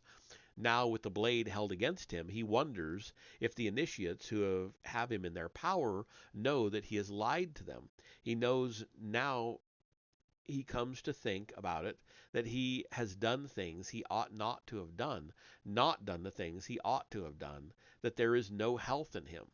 He knows in his heart of hearts he does not have enough willpower to keep the oaths he has sworn. He has just condemned himself to death out of his own mouth, and he is utterly unable to help himself. At this point, he realizes he needs supernatural help. We may catch a faint echo of these emotions of fear and pity if we are moved by a great tragedy, by Oedipus Rex or King Lear. In initiation, the candidate is made to feel the tragedy of his own life, an overwhelming need for catharsis. He begins to judge his own lives as the demons and angels will judge it after death. As Abraham's knife began to slice open Isaac's throat, an angel substituted a ram whose horns had been caught in a nearby thicket. What the thorns in the thicket represent is the two-petaled or two-horned brow chakra already entangled in matter. Abraham acts as he does because this mode of vision would have to be sacrificed. For the time being, at least, perception of the spirit worlds must be put to sleep for the sake of the mission of the ancestors of Abraham to develop the brain as an organ of thinking. The Jews will be guided by Jehovah, the great spirit of the moon, the great God of thou shalt not, who helps humanity evolve away from animal and ecstatic experience, away from the life of tribal or group soul towards the development of individual free will and free thinking. In the secret history, this sacrifice of the brow chakra takes place on the altar of Melchizedek, the great high priest of the sun mysteries. What this signifies is that Isaac was initiated to such a level that he understood the necessity for this next lunar stage of human development. The evolution of individual free will and free thinking will eventually enable humans to play a conscious part in the transforming of the world. Isaac stayed at the mystery school of Melchizedek for 3.5 years, learning of these things. Because Melchizedek is a priest of the sun mysteries, this school should be pictured as containing within its precincts a stone circle. We have reached the great age of these sun temples, examples of which will survive in Lüneburg in Germany, Karnak in France, and Stonehenge in England. In the 4th century BC, this historian Diodorus of Sicily described a spherical sun temple in the north dedicated to Apollo. Today, scholars believe he was describing Stonehenge, or more likely, Callanish in the far north of Scotland. But in either case, the association with Apollo should be understood as a looking forward to the rebirth of the sun god from the womb of the mother goddess. We're almost done. The other great contribution to the development of thought came, of course, from the Greeks. The siege of Troy marks the beginning of the rise to greatness of Greek civilization. When the Greeks seized the initiative from Chaldean Egyptian civilization and forged their own ideals. We have been tracing a history of the world in which, for the first time, the lives of great cultural heroes from around the world, Adam, Jupiter, Hercules, Osiris, Noah, Zarathustra, Krishna, and Gilgamesh, have been woven together into one chronological narrative. For the most part, they have left no physical traces, living on only in the collective imagination, preserved only in surviving scraps of story and scattered imagery. And we have one more picture. Nope, we're going to have two pictures total, but one on this page, and then we've got two more pages after that. And this one, the caption is the Trojan horse is depicted in the bottom panel. The story of the siege of Troy has come down to us, for the most part, in the account by blind Homer. In the language of the secret societies, blind is not necessarily meant literally. In the case of Homer, it may mean he was an initiate, whose gaze was directed at the spiritual rather than the material world. Florence and Kenneth Wood have shown that the Iliad can be read as an astronomical allegory, but as we have seen, this does not imply that it is not also a real historical event. As an initiate, Homer would have been conscious of the great gods of stars and planets guiding the life below. And there's so much detail in this. Blowing it up is not going to do it any justice, but you're not going to see anything if I don't blow it up. So, said the Trojan horse was in the lower panel. Oh, there it is. Right there. All the way at the bottom. And I can't, it looks like this is the Battle of Troy. All these different sections looks like men are fighting in all of them. So, and this looks like maybe the fleet of ships right in here, disembarking from the ships, the Trojan horse, and then so it kind of looks like this goes in a counterclockwise depiction to me. To me, it does. Anyway, from now on, though, we will see that many legendary figures presumed by most people to be entirely non-historical have in fact been shown by recent archaeology to have left physical remains. The discovery of the ruins of Troy by the German archaeologist Heinrich Schliemann in the 1870s has always been controversial. The archaeological layer he excavated probably dates to 3000 BC, and so is far too old to be Homer's, but today the majority of scholars agree that the layer relating to 1200 BC in the late Bronze Age is consistent with Homer's account. In the ancient world, wars were fought for the possession of sacred initiatic knowledge, partly because of the supernatural powers this conferred. The Greeks fought because they wanted to carry off the statue made by the hand of Athena, called the Palladium. We should see their struggle to possess Helen in the same way. Today we may see in the face of a beauty the promise of happiness, quote unquote, to use Stendhal's phrase. Yes, we may cherish that promise in a crude or trivial sense, but we may also do so in a deeper sense. Great beauty can seem mystical to us, as if it holds the very secret of life. If I could be with that beautiful person, we think my life would be fulfilled. The presence of exceptional beauty can induce an altered state of consciousness, and male initiates have often been associated with very beautiful women, perhaps partly because their participation intensifies the secret sexual techniques of the schools. Possession of Helen would enable the Greeks to move forward to the next stage of civilization. We see the change consciousness that the story of the siege of Troy is all about in the famous saying of Achilles, quote, "Better to be slave in the land of the living than the king of the shades," end quote. The heroes of Greece and Troy loved to live in the sun, and it was a terrible thing when it was suddenly shut out, and their spirits were sent off to the land of the shades, the western gloom. This was the death dread, quote unquote, of Gilgamesh, intensified to a level that seems almost modern. Okay, we've got this last picture and then a couple more paragraphs. Caption is Odysseus blinding the one-eyed giant Polyphemus shows the progenitor of the new way of thinking destroying the old third-eyed one. The parallel story of David and Goliath of some 200 years later when David slays the giant with a pebble aimed at the middle of the forehead shows that such stragglers from earlier dispensations were still then a historical reality. Okay.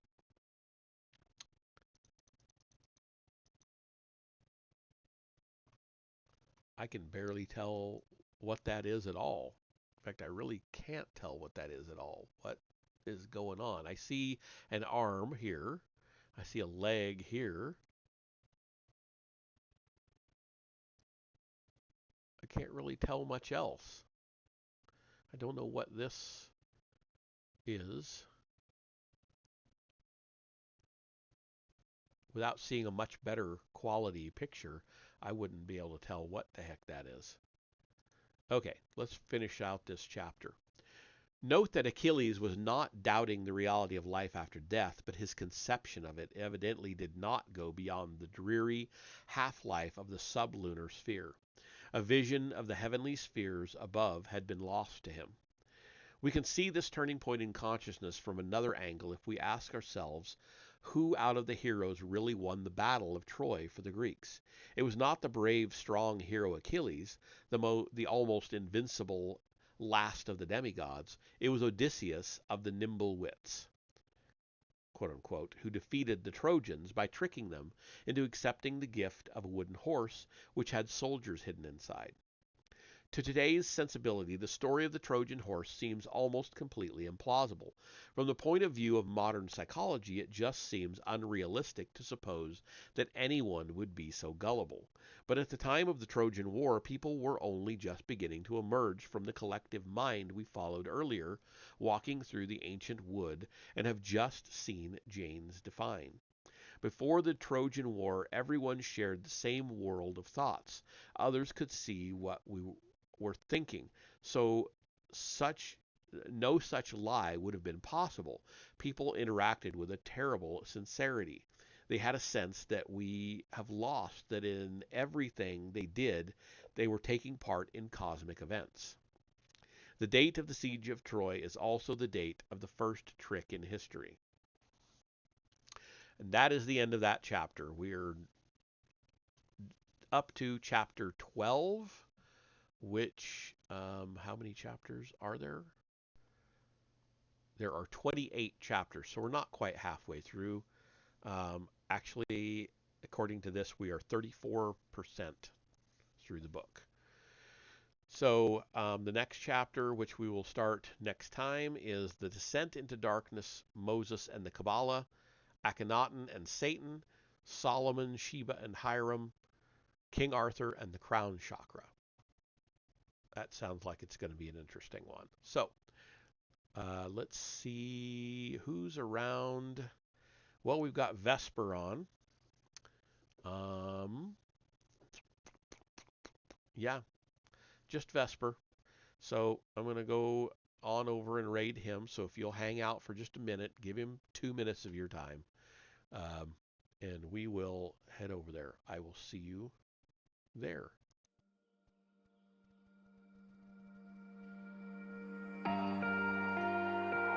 Bear with me a minute, and I'll get us there.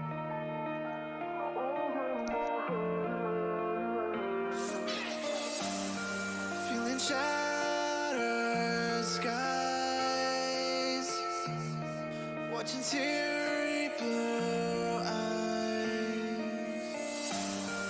wonder where I might find some peace of mind. Not lights like I've had, but more sophisticated into love relations. Now disassembling my own heart, 'cause my mind's a million places, giving up. So it's in my head. Just tell me it's not happening. Tell me it's not happening. Surrender myself. I feel the world collapsing in my ear.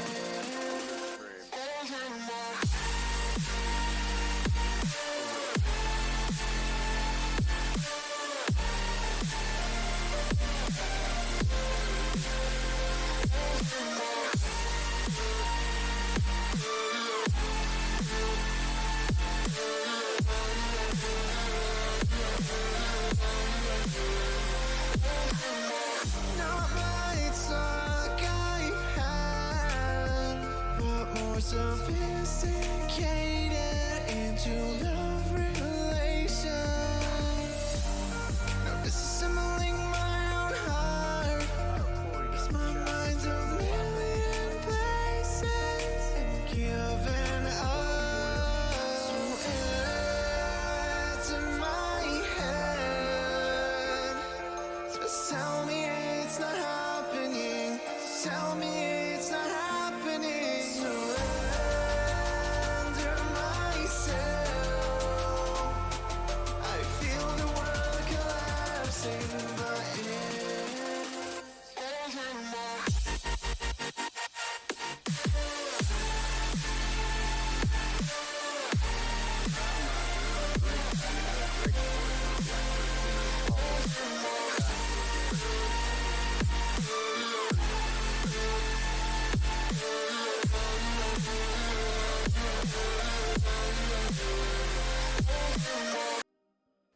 Watch that one. I've been on a history kick recently.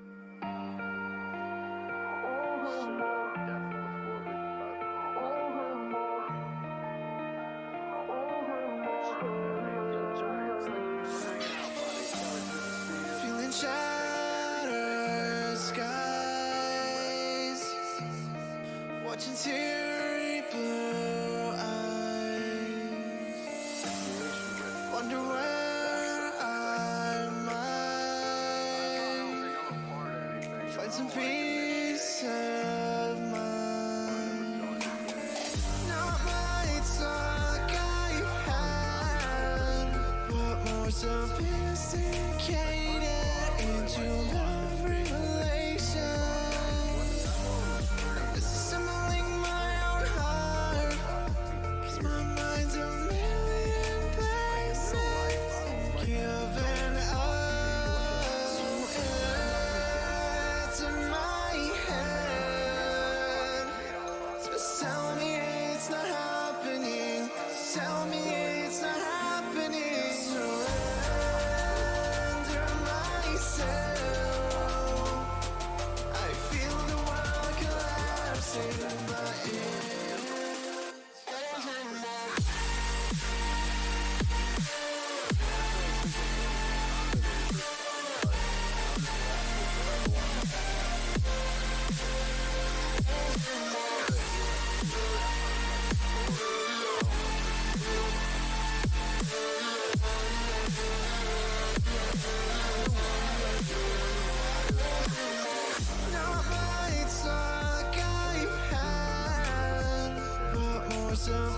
sophisticated into love relations. Now disassembling my own heart, 'cause my mind's a million places and giving up. So it's in my head. Just tell me it's not happening. Tell me it's not happening. Surrender myself. I feel the world collapsing in my head. I draw the line like humiliating people.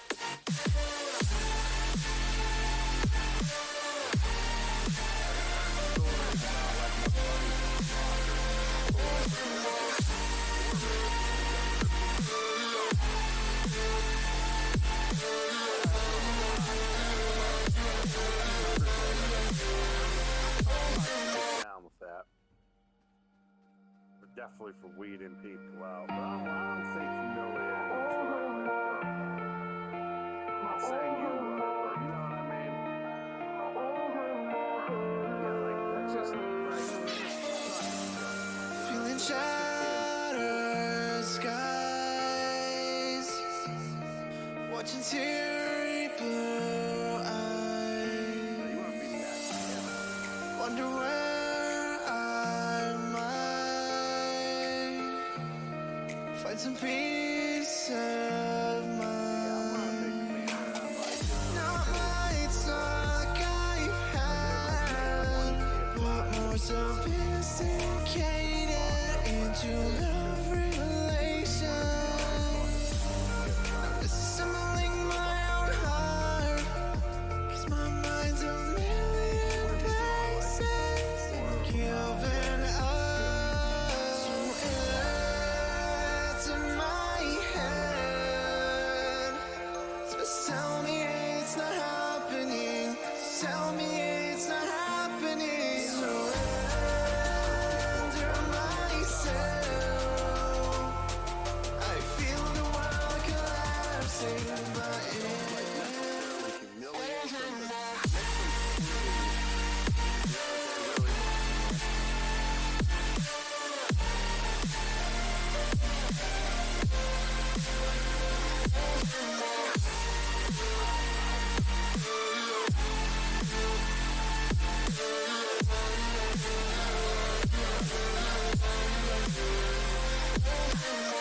Not lights like I've had, but more sophisticated into love relations. Now disassembling my own heart, 'cause my mind's a million places and giving up. So it's in my head. Just tell me it's not happening. Tell me it's not happening. Surrender myself. I feel the world collapsing in my head. Introductory academic.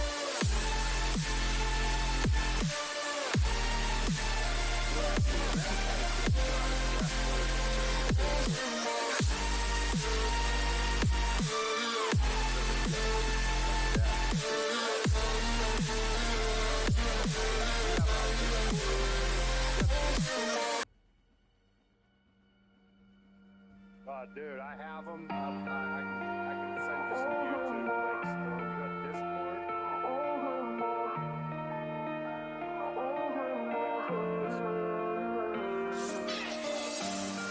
Feeling shattered skies, watching teary blue eyes, wonder where I might find some peace of mind. Not lights like I've had, but more sophisticated into love relations. Now disassembling my own heart, 'cause my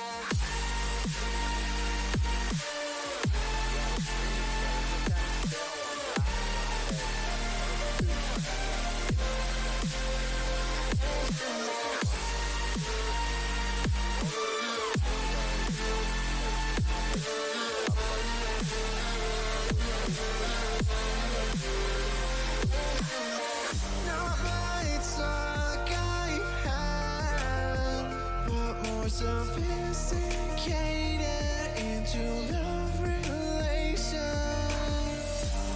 Now disassembling my own heart, 'cause my mind's a million places and giving up. So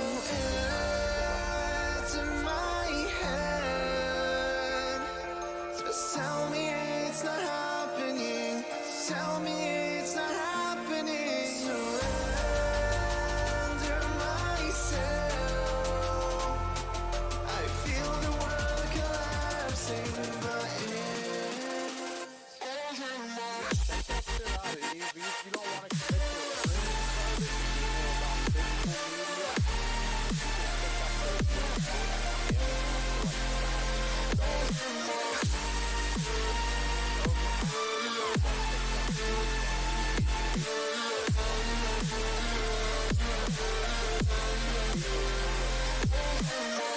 a fucking sad world we live in.